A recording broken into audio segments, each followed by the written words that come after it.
Hello, everybody. Thank you so much for listening. Thank you for checking out this video. So, today I have the inspiration to talk about ego. And I know that there's a lot of school of thoughts about ego, what people believe ego to be, what different teachings say about ego. I have my background is Buddhist. So I think I learned from the best about ego, but I really don't want to talk about what I learned about ego from my Buddhist background or from any other books and teachers that I've learned in the past. I received guidance about ego that is helping me a lot to identify when it's happening, and I've been sharing that with clients and with friends and other people, that whoever wants to listen. So I was inspired to do that today, to just put it in video, to have it in one place where people can access it. So it's almost at the same spectrum of God. As soon as we start personifying what God is, we get lost because we feel God or the universe in a very personal way. It's very personal. Once you start creating a relationship with what you called God, to me is an experience. God is an experience. So I don't want to personify it, but people get lost in trying to personify what something is, because we kind of have to give it a face. The mind is always wants to understand. The heart is never concerned about understanding. It's a feeling. It's always a feeling with the heart. But the mind needs to understand. So we are humans. We need to be able to give it a form. Just like the world we live has a form, we have to find a way to give a form to something so that it makes sense more than anything. But when we start developing our intuitive abilities, which it's always with us, but we keep making them stronger, then we start to be guided by our senses, by our heart, our emotions, our intuition. The guidance is different than what the mind has to say or what the mind has learned. So the message that I received about ego helped me a lot, because I finally stopped personifying ego. So ego was no longer something that I needed to fix or heal or push away or fear. It was no longer separated from me, because if you think about it, you are that person creating that negative situation at times. You are holding what ego is. So if you try to personify it, you're just creating an enemy that is inside you, that you're trying to chase, or you're afraid that it's going to chase you and make you do things. So when we stop personifying ego, it's easier to see ego for what it does instead of what it is. If you want to know what ego is, you're just going to get lost in the rabbit hole. But if you see ego for what it does, then it's easier to catch it in action and acknowledge when it's happening and take a different action so that you don't fall in ego. So it's easier to see it for what it does.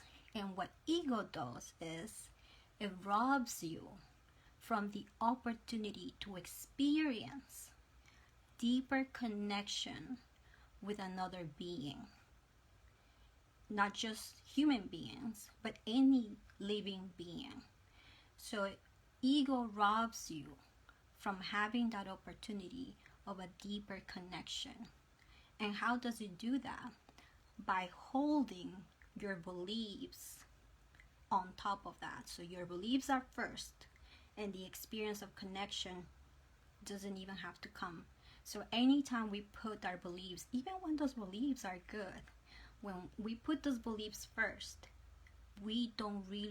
that means that we don't really want to connect with that other living being. But when we suspend those beliefs, we just suspend them. You don't have to even erase them, but when you suspend them and you are open to learn something different, then you have that opportunity to connect with that sentient being at a deeper level. So it gives you that opportunity of connection. You can have that experience of deepening a relationship with anyone or anything. It can be an animal, it can be nature, it can be your family. So I can give you an example. I mean, this happens in every relationship. You always think that you're right and the other person may be wrong. I like to do things this way, you like to do things that way, and that has happened to me with my husband. So sometimes I think I'm right and he may be wrong, and I see how the fight can start, how the argument can start. But when I retire and I go to, okay, let me see what happened here, and I realize that I held my beliefs and I did not want to connect truly, that's when I realized, oh, I was in ego. So then I go back and I have that experience of connection first, and then the truth is shown. So all our beliefs, they're all stepping stones anyway. Beliefs are nothing but concepts and names and concepts. We put concepts of things because the mind needs to understand. It needs to make sense for the mind. We can't walk around not understanding things. We need to put a concept to something. That's how the mind works. And our mind is our ally. Okay? So it is good that we have a concept, but always know that there's always a bigger truth.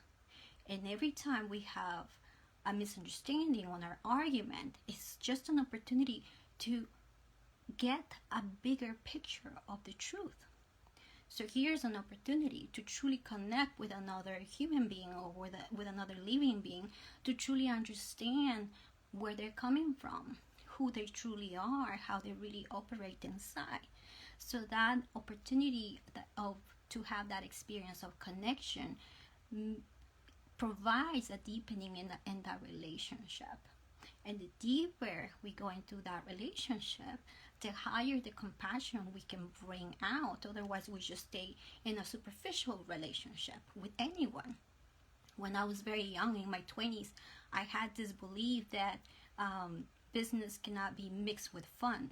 So I never created true connections with my co-workers. They were nice to me and I was nice to them, and I was very respectful, but I never wanted to connect deeper with them because I thought that business were not related to fun.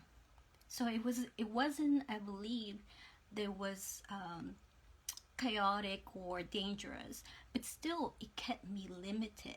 And that's what ego does. It keeps you limited in this bubble where your world is only inside that bubble. But as soon as you suspend your beliefs and you allow for that experience of connection, that's when your bubble grows a little bit, so expands. And the purpose of the universe, what the ultimate thing that the universe, that God wants, is our expansion, our evolution and expansion. Because if we don't expand, the universe doesn't expand. But the universe is infinite anyway. So it's always inviting us to have a different experience, have another experience, deepen your experience in this area, become a little bit more wise, more knowledgeable in this area. So that's how I know when I'm in ego, when I know that I truly don't want to connect here. Either I don't want to, or because of my beliefs, I'm not allowing a deeper connection, a deeper experience with that other person. It truly, truly robs you from the opportunity to have a different experience or a deeper experience with that other person. So when you realize that's happening, then you know there's a place here to grow.